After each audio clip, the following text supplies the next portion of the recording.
Today's DIY is super fun. It's etching glassware, and specifically I'm going to talk about wine glasses and beer glasses, but of course you can do it on any type of glass that you would like.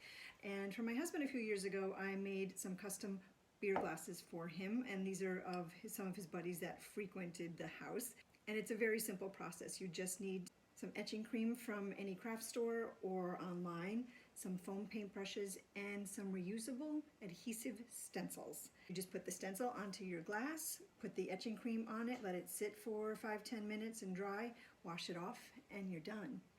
You can do initials, you can do names, you could get really creative. Sky's the limit. There are thousands of stencils out there to choose from. Gift these with a favorite 6-pack or the wine glasses with a bottle of wine, and you've got the perfect gift.